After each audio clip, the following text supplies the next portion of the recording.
guys, it's Kathleen, and today I'm going to be filming the musical theater book tag. I was tagged by Rhiannon from Crescent Moon Reads. I will link her channel down below. This tag was created by something like Lydia, but apparently you can't link to her channel anymore, or the tag is broken now, so that's unfortunate, but she is the one who created this tag. If you know me well, you know that I really love musical theater. It's been such an integral part of my life ever since I was a young teenager. It really got me through some hard times. Next to Normal is my favorite show of all time and is really the only piece of fiction that I've ever truly related to in a full and complete sense. And musicals have just stuck with me for the longest time, even back when I was just listening to Rent and Wicked when I was 14, and I thought that was like the height of rebellion and coolness. So I was very excited when I was tagged to do this tag because I just love musical theater so much. So without further ado, let's just get into the question. The very first question is Wicked, and that is, what is your favorite fictional friendship?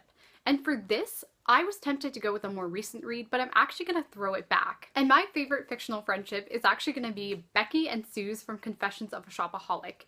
If you haven't read the Shopaholic series, the basic premise is that it's about this girl in her early 20s who sucks at spending money, and she always spends too much, and she loves shopping. She's a shopaholic. This series is often dismissed as being super light and fluffy chick lit, and yeah, it totally is, but it's also just a good time. If you haven't read this series, you totally should. I started reading it when I was like 12 because I just didn't care about older content, apparently. I just read what I wanted. So Becky and Suze in this book have been friends for several years. I believe they met in university and then they stayed friends after that. They lived together and they're just such supportive friends. They go through a lot of trials and problems with each other, of course, just like any friends do, but they always actually work through their issues and come back to each other in a way that's so much better.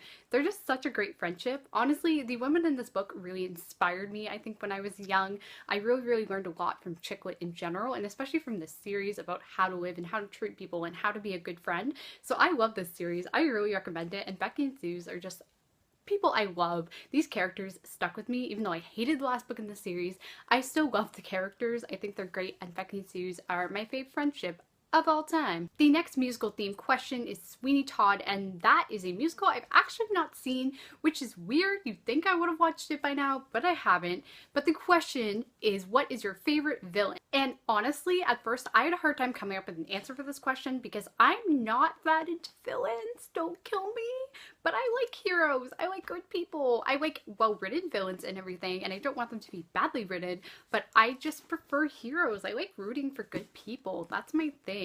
I do like a good anti-hero though. I just don't tend to love the straight up villainous characters as much. But then I thought about it and I decided to go with Count Olaf from A Series of Unfortunate Events. This is the 11th book in the series. I just don't have the first one on my shelf for some reason, but I think Count Olaf is a fantastic villain. He's totally a classic in my mind of children's literature when it comes to villains. What I like most about him is I think he's so incredibly well-rounded. This series asks so many great important questions for kids about good and evil and what that really means and how we define those terms, and I think Count Olaf is a really good representation of that. No, he's not a good person, but the small things you do could be like the things he does, and those things could add up to being like him, and that line is so easy to cross, and you start to realize that the balance between good and evil isn't completely black and white, and I think that's a really important message for children, and I really love that Count Olaf really shows that in this book. So I really love this series. I think it's great. I highly recommend it for children or adults. I think it's fantastic. The Netflix edition is also great. The adaptation is fantastic as well, so I really recommend it, and yeah, Count Olaf, he's great. The next question in the tag is Phantom of the Opera, which is a musical I'm actually not a huge fan of.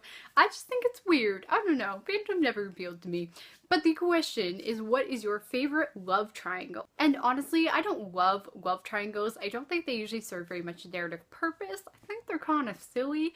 But for this, I guess I'm gonna go with the love triangle between Percy, Annabeth, and Rachel in the Percy Jackson series. Now, Rachel is a character introduced in the 3rd book, so you don't meet her for a while, but I really like Rachel. I think she's a really good character, and I like Annabeth, and I like Percy, so I liked that it wasn't one of those love triangles that really tried to demonize one of the characters. I could appreciate that about it. It was probably still unnecessary, but I didn't hate it, so I will give Rick Riordan credit for that. Question number 5 is based off The Lion King, and that is, who is your favorite fictional sidekick? And I have 2 answers for this one. One is a more conventional actual sidekick, and then the other one is a less conventional but I consider her a sidekick, so we're just rolling with it, sidekick. So the first conventional sidekick I'm going with is Aiko from the Lunar Chronicles, who is basically Cinder's android BFF. She's awesome, she has tons of personality, she's a pretty typical sidekick, she's sassy, she does lots of stuff, but she starts to have her own plot as it goes on, and she actually gets her own spin-off graphic novel series that's really awesome. So I really love Aiko, I think she's awesome, and I love how she developed into her own character. And then, slightly unconventionally, I'm going to say Diana Barry from Anne of Green Gables. I want to give her a shout out because Diana Barry gets no appreciation, and that makes me sad. She's just like the best friend a girl could hope for. She's everything you could want in a human being. She's so sweet. She's a more typical girl than Anne, but that's okay. She's more relatable on an everyday level, and I love that about her. I think she's great. She's so patient and so willing to go along with Anne and her antics that I just love it, and she's such a loyal friend. So yeah, Diana Barry. If we could all aspire to be a sidekick of the quality of Diana Barry, I think our lives would just be so much better. The next question is Grease, and that is to pick a book with your least favorite ending.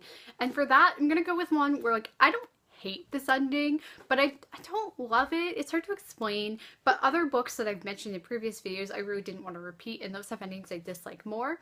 But the book I'm going to talk about today is Forgive Me, Leonard Peacock by Matthew Quick. Now, do not get me wrong, I am a huge fan of this book. I love this book. I think it's beautiful. It's incredible. The writing's just fantastic. Everything about it is just so stunning. I love it so much. So don't hesitate to pick this up. But I am just a person who, in this particular book, wanted a little bit more closure, and this book ending didn't really give me that. It was super ambiguous, and not the kind of ambiguous I like. I liked, for example, The Giver, which had a very ambiguous ending, as pretty much everybody knows. But in this one, I actually thought that there was going to be another scene to kind of wrap things up, and it didn't happen. And I get why the author did it, I just didn't love how he did it. So everything up to like that last page I was still on board with, and I still love this book so much. But the slight over ambiguity of the ending drove me a little nuts. So yeah, this ending kind of bothers me, even though I still love this book a lot. The next question is Matilda, and that is, what is your favorite adaptation of a book? And for this, I'm going to go with the 2004 adaptation of The Lion, the Witch, and the Wardrobe, because I just think it is fantastic. I haven't read any of these books in a really long time, so I really don't remember the exact details, but I just remember thinking the adaptation was so impressive. I loved the world and how beautiful it looked. I really liked the acting. I just thought everything was done so well. The scene where Aslan dies actually makes me uncomfortable and breaks my heart every single time, so I think it's just done so well. It's such a great movie and remains one of my favorite adaptations today. The next question is Les Mis, which I love so much. I saw it when I was in London and it was so good. But the question is, what is your favorite book death? And for that, I'm going to go with Me and Earl and the Dying Girl. The death in this book is pretty inevitable, as you can tell from the title, but I just thought it was so essential to the plot that it happened. I really thought the death in this book is absolutely essential to our main character, Greg's character growth. He really does change as a person, even when he doesn't think he does. And this is a thing that really is a turning point for him, I think, in this book to really grow. Honestly, I could go on about this book because I really just think it's fantastic. I think it's such an interesting look at how we feel about grief and what it means to mourn somebody and what it means to actually grow from a tragic event, and I love it so much. And I think that the death is just such a key part of that, so I'm almost happy it happened, even though I was sad when it happened. I know why it had to happen, so I'm glad it's there. So that is it for the musical theater book tag. I hope you guys enjoyed watching this. It was fun to talk about musicals with you. For this, I'm going to tag Courtagonist, Classics with Courtney, Readbytwo, and HollytheBookLover. I don't know how into musical theater you guys are, but if you want to do this tag, I would really like to see it. If you're watching this and you do decide to do this tag yourself, please leave me a link to your video in the comments. I would love to see it. As well, if you've already done this tag, link that as well. If you guys did enjoy this video, give it a thumbs up and subscribe on your way out if you're not already. I upload videos every Tuesday and Friday with occasional bonus uploads throughout the week. If you would like to follow me on any of my social medias, the links will all be in the description. But in the meantime, I will see you guys next time. Bye!